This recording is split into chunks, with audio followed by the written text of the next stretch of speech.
What's up, Nerdyverse? I'm Daddy Louie, and in this video, we are taking a look at a game called Knights of the Hound Table and its upcoming expansion, SAILS and Tails. So stick around.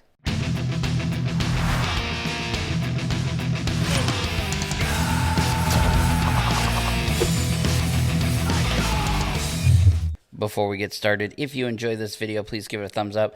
Make sure that you subscribe for more content and hit that bell icon so you don't miss any future videos. Knights of the Hound Table is a game from We Ride Games.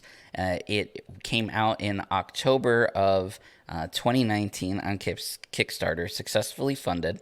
And in November 17th specifically, SAILS and Tails, the expansion, will be out on Kickstarter for Knights of the Hound Table.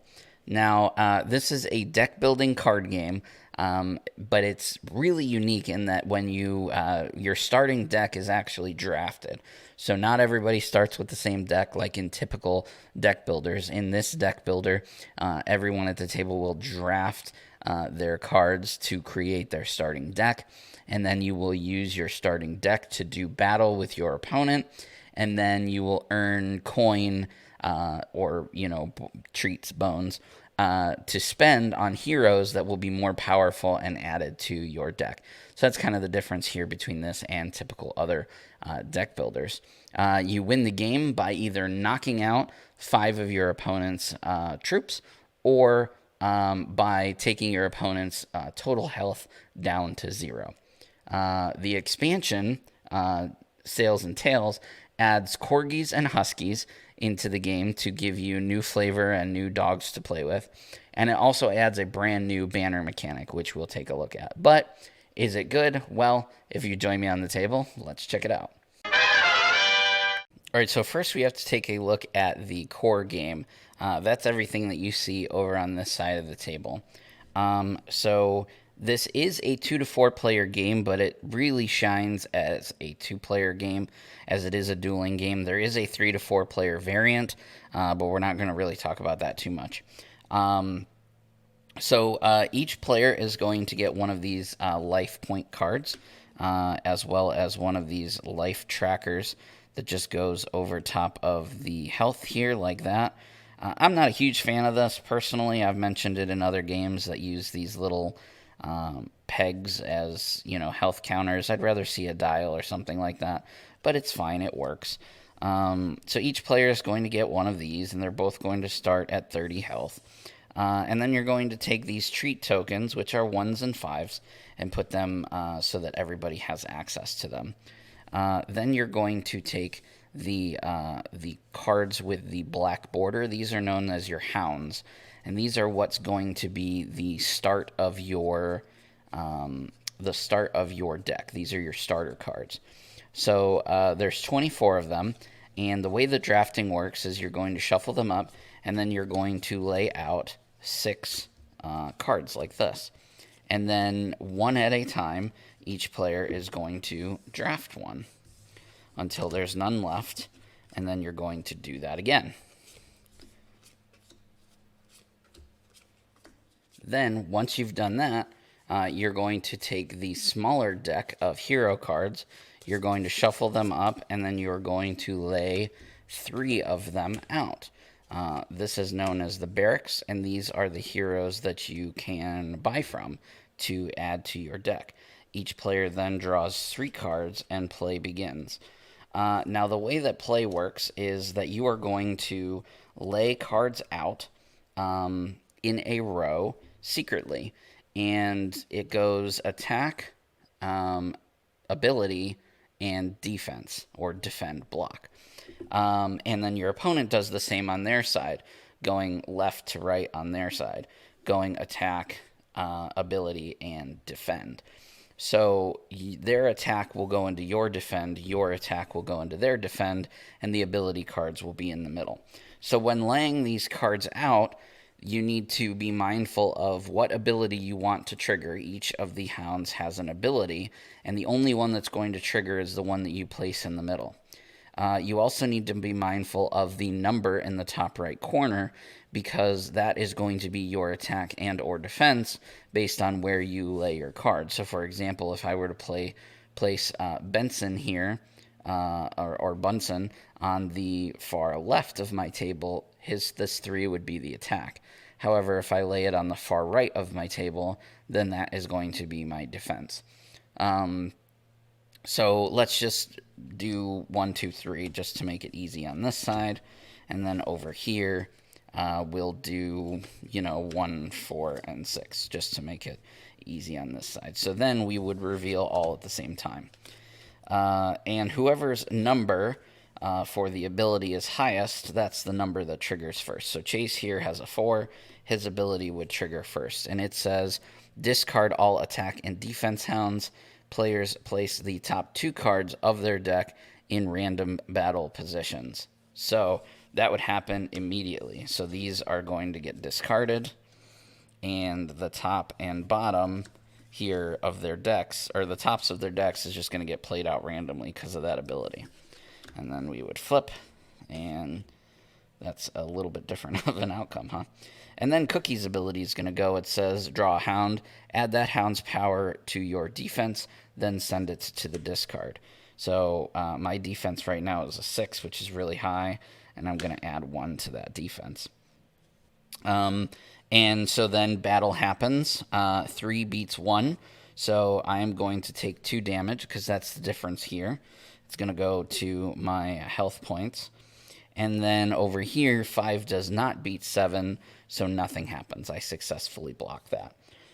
This character here is going to get 2 treats because they did deal 2 damage to me.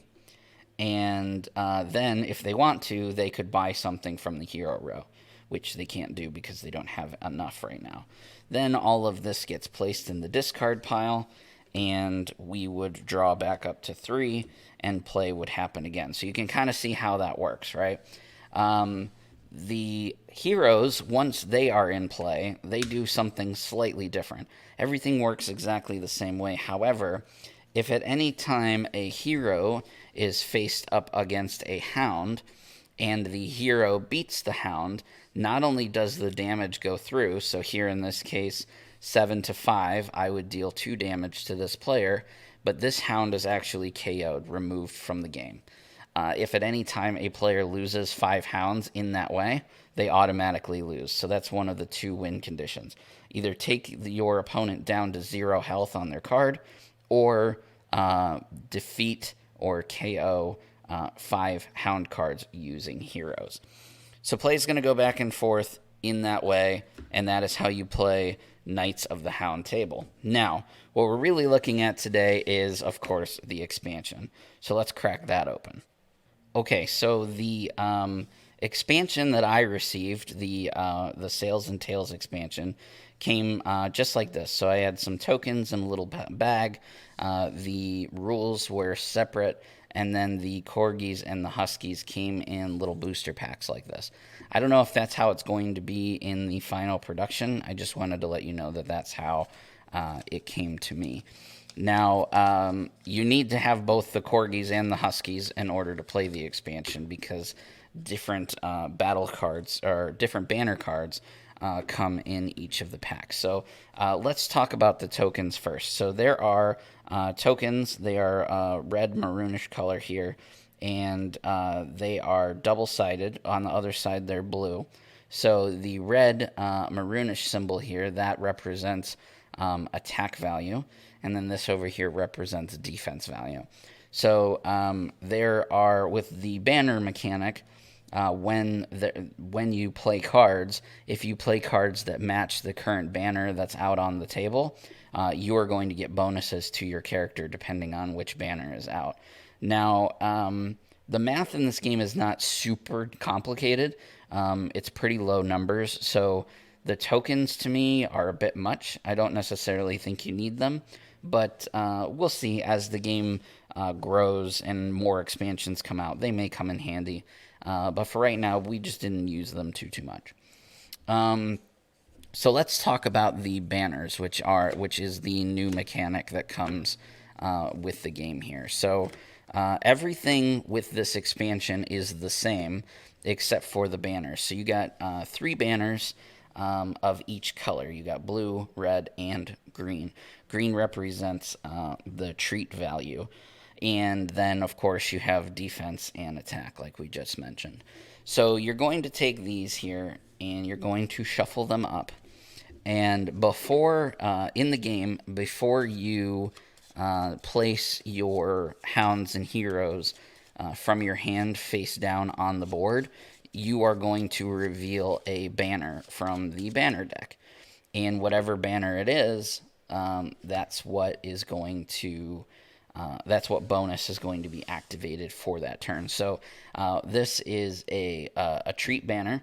So with your cards, if you play one hound, two hounds, or three hounds of that color, which all of the Corgis and Huskies are green, and then all of the old school ones are either blue and red. That's what's going to trigger and activate your bonus.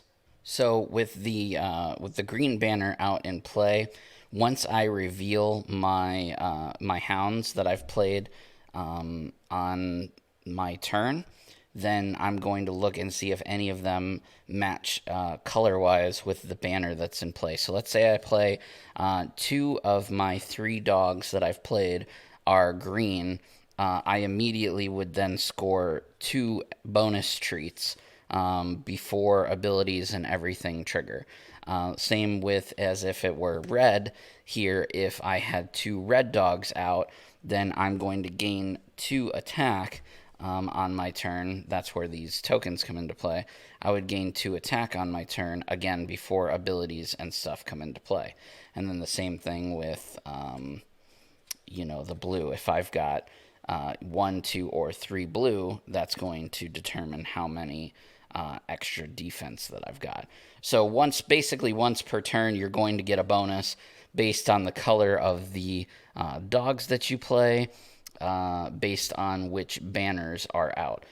It's kind of luck based, right? Because if a blue banner is out and you don't draw any blue dogs, you're not going to get any bonuses. That's just kind of how it goes.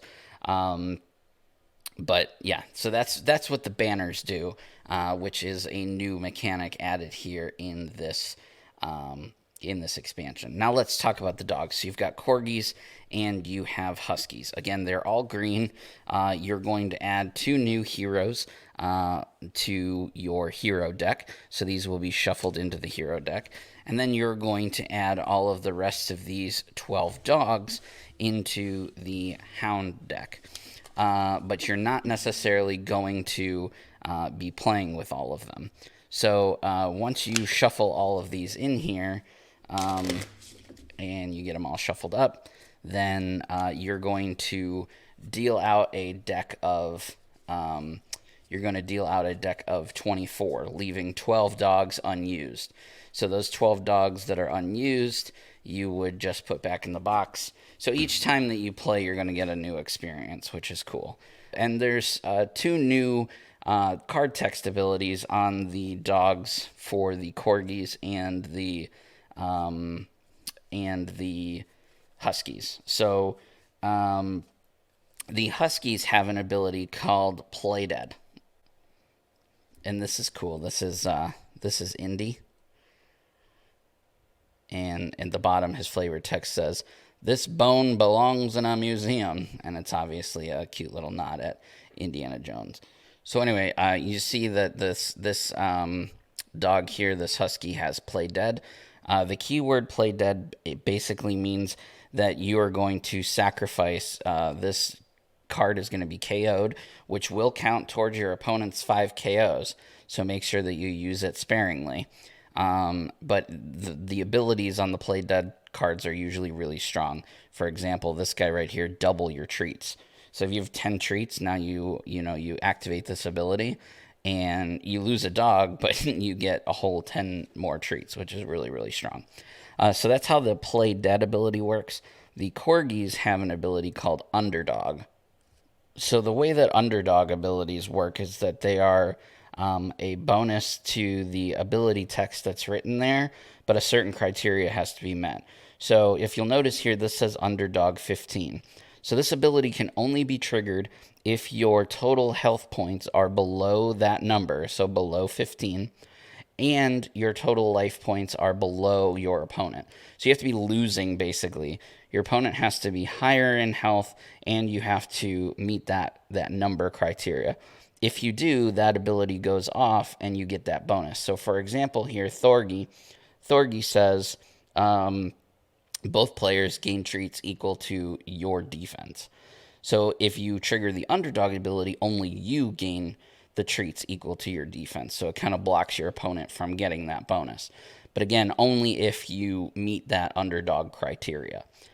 So that's the way that, and look, this is Thorgy here, and it says she risks it for the biscuits. That's so cute. So that's how Underdog and Play Dead work. They're new things that are added, new text abilities that are added to the dogs, and we showed you guys what these tokens do, and the banners. So mixing it up into the game is really seamless. Like I said, you just mix the card up, deal out 24, draft like normal, and play plays exactly the same, with these added banners being part of that new gameplay. But anyway, guys, that's everything that you need to know in order to play Knights of the Hound Table.